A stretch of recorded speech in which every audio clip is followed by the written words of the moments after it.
So what is democracy? Well, I don't want to fixate myself in some of the definitions of democracy because actually the most popular for now is the one by Abraham Lincoln. It is that democracy is for the people, by the people. That's the most popular definition. My problem is not just about the semantics. My problem is in the substance of these practices. You say we practice democracy. As long as you do not have the tenets of democracy, the principles of democracy in our land, then what we are practicing cannot be democracy. There are three major things that for me defines if a country is practicing democracy or not. Three things. Number one, rule of law. Number two, separation of power. Number three, the power of the people. The power of the people. There is no rule of law in this country.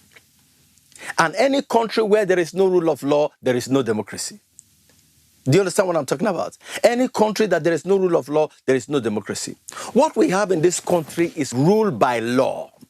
According to Professor Lee Shiguang, rule by law is suppressing the people by the instrumentality of the law. What we have in this country is using the law as a weapon, using the law as a tool to suppress the people. The weaponization of the law is never the rule of law. Using the law to track down enemies, to suppress people who are government critics is not the rule of law. So what is the rule of law? The rule of law is equality before the law. The rule of law is subordinating arbitrary power to the dictate and the context of the law. And that means that the rule of law indicates that everyone is equal to the law. Nobody is bigger than the law. And in that situation, can we say we have rule of law in this country? The law is selective. Anywhere the law is selective, anywhere the law bites when some people commit crime, and the law does not bite, the law goes to sleep when others commit crime, there is no rule of law. Anywhere anybody can be above the law because of his status, there is no rule of law. The difference between the developed world and the developing world, as a matter of fact, we are not developing, so we can't be in that category of developing world. We are actually a retrogressing world. From 1960 till this time, we have not developed. We have been going backwards. So the difference between the developed world and the retrogressing world is the rule of law. And until we have rule of law, there cannot be development in this land. Number two, there must be separation of power. But we have separation of powers in this country. The concept of separation of power, as propounded, as popularized by Baron Charles Montesquieu, is one of the vocal concepts that underlies the practice of democracy. Separation of power. The three arms of the government must be independent. Not completely independent. There must be interdependence. But the basic underlying principle is that every arm of government is a check on the other arm. Checks and balances are the basis of the concept of separation of power. And if it is not there, then there is no democracy. Our country is operating a mimicked separation of power. The executive has too much power. We should bring down the powers of the executive because it's a federation. A federation means that we have component parts that share power. That is what it means. It does not mean allocating power to the federal government so the will so must get. That's why we have a lopsided fiscal federalism regime. And that is one of the problems of our system.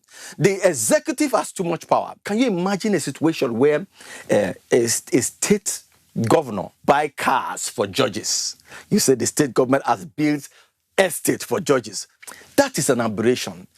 The judicial arm of government must not derive anything from the executive in terms of funding.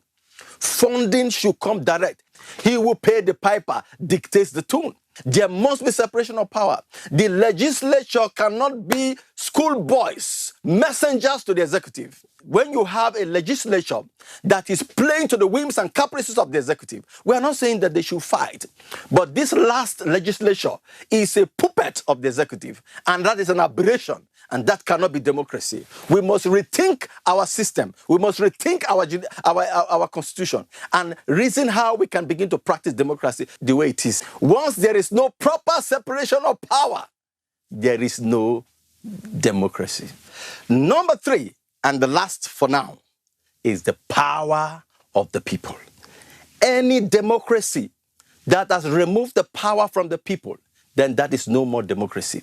If the people do not have the power to sack, the power to employ, the power to fire, the power to redeploy, the power to install, then that is no more democracy. The last electoral act that was just passed is a mockery of democracy, because the entire document has been mocked by the fact that the first testament of that electoral act was the fact that we had primaries in both parties of PDP and APC, and then we also had the elections that took place in Ekiti State. These were all marks of the failure of the electoral act. We have graduated from rigging of election to mercantile, transactional, mercenary election. Any kind of monetized process of getting a candidate for any party is a perverted process. If you emerge through monetary allurement, it is not democracy. This electoral system where people buy votes, people that should be arrested are people that have been celebrated every now and then. That is a travesty. That is a mismatch. That cannot be called true democracy. If we continue and we don't condemn this mercantile democracy that we have in this country, if we don't condemn it, an armed robber who has money can buy his way to become the president of this country. That is a travesty of the tenets and the standards of democracy. But I want to make this very clear to everyone, that there is a new dawn in our political landscape.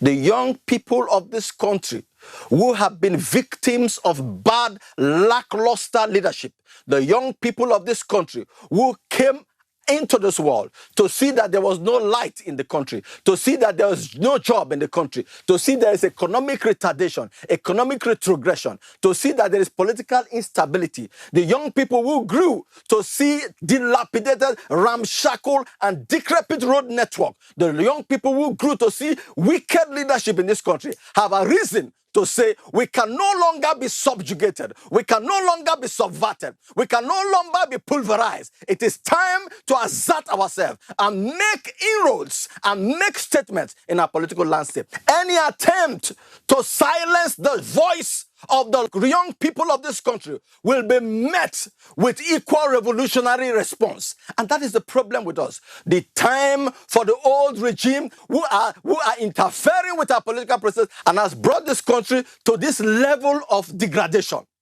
Such people should be retired from now. It is time for the young people to arise. And it is time to make the statement that the change, the true change that we desire in this country, it is time to assert ourselves, to experience and to manifest that change. No man should suppress the young people. The electoral process must not be subverted.